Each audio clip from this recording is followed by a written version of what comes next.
For more updates, subscribe channel and press bell icon. बिस्मिल्लाहिर्रहमानिर्रहीम। हजरात मोहतरम, मनक़ूल है बनी इसराइल में एक बहुत बड़ा आबिद यानी इबादत गुजार शख्स था।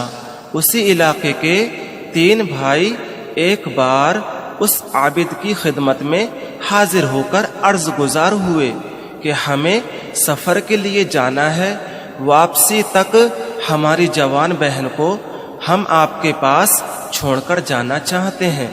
आबिद ने खौफे फितने के सबब माजरत चाही, मगर उनके पेहम और बराबर इसरार पर वो तैयार हो गया और कहा कि मैं अपने साथ तो नहीं रखूंगा, किसी करीबी घर में उसको ठहरा दीजिए। चुनांचे ऐसा ही किया गया। आबिद खाना अपने इबादत खाने के दरवाजे के बाहर रख देता और वो उठाकर ले जाती। कुछ दिन के बाद शैतान ने आबिद के दिल में हमदर्दी के अंदाज में वसवसा डाला कि खाने के वक्त में जवान लड़की अपने घर से निकलकर आती है, कहीं किसी बदकार मर्द के हत्थे न चढ़ जाए। बेहतर यह है कि अपने दरवाजे के बजाय उसके दरवाजे के बाहर खाना रख दिया जाए। इस अच्छी नियत का काफ़ी सवाब मिलेगा। चुनांचे उसने अब खाना उसके दरवाजे पर पहुंचाना शुरू किया। चंद रोज बाद शैतान ने फिर वसवसे के जरिए आबिद का जज्बाए हमदर्दी उभारा कि बेचारी चुपचाप अकेली पड़ी रहती है। आखिर उसकी वहशत दूर करने की अच्छी नियत के साथ बातचीत करने में क्या गुनाह है, ये तो कार सवाब है।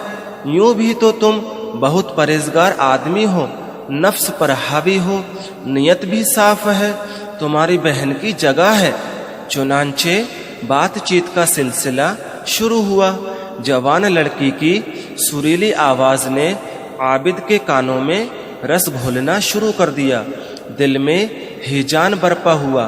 शैतान ने मजीद उकसाया, यहाँ तक के ना होने का हो गया, हत्ता के लड़की ने बच्चा भी जन्म दिया।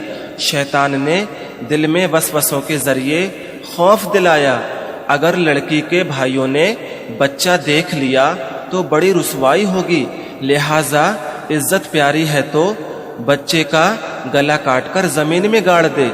वो जहनी तौर पर तैयार हो गया। फिर फौरन वसवसा डाला, कहीं ऐसा ना हो कि लड़की ही अपने भाइयों को बता दे। बस आफियत इसी में है कि ना रहे बांस ना बजे बांसुरी, दोनों ही को ज़िबह कर डाल।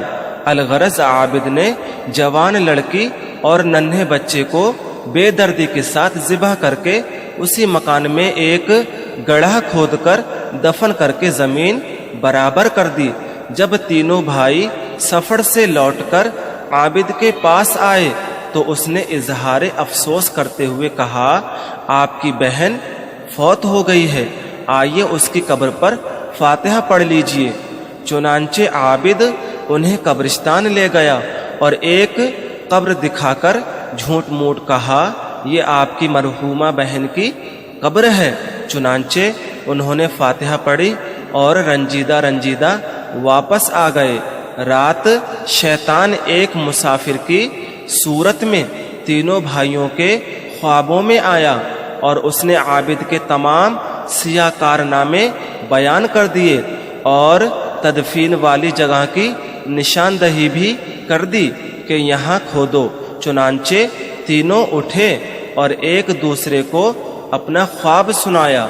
तीनों ने मिलकर ख्वाब में की गई निशानदही के मुताबिक जमीन खोदी तो वाकई वहाँ बहन और बच्चे की ज़िबह शुदा लाशें मौजूद थीं। वो तीनों आबिद पर चढ़ दौड़े। उसने इकबाल जुर्म कर लिया।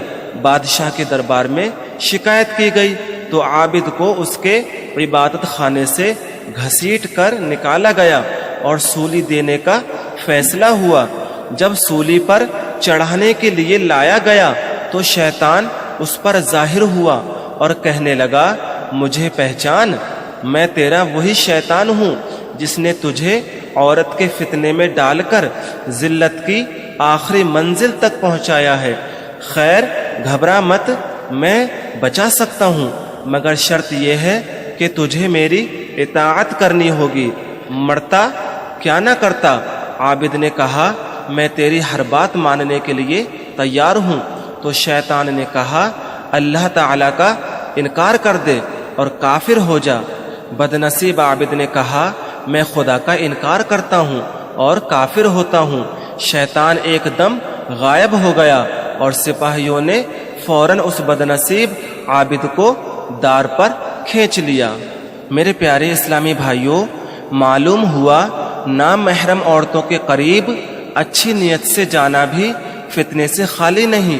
چنانچہ فتنے کے اس دروازے کو بند کرنے کے لیے دو عالم کے مالک و مختار حضور نبی کریم رؤوف الرحیم احمد مجتبی محمد مصطفیٰ صلی اللہ تعالی علیہ وسلم نے ارشاد فرمایا ایاکم والدخول علی النساء، یعنی نامحرم عورتوں کے پاس جانے سے بچو۔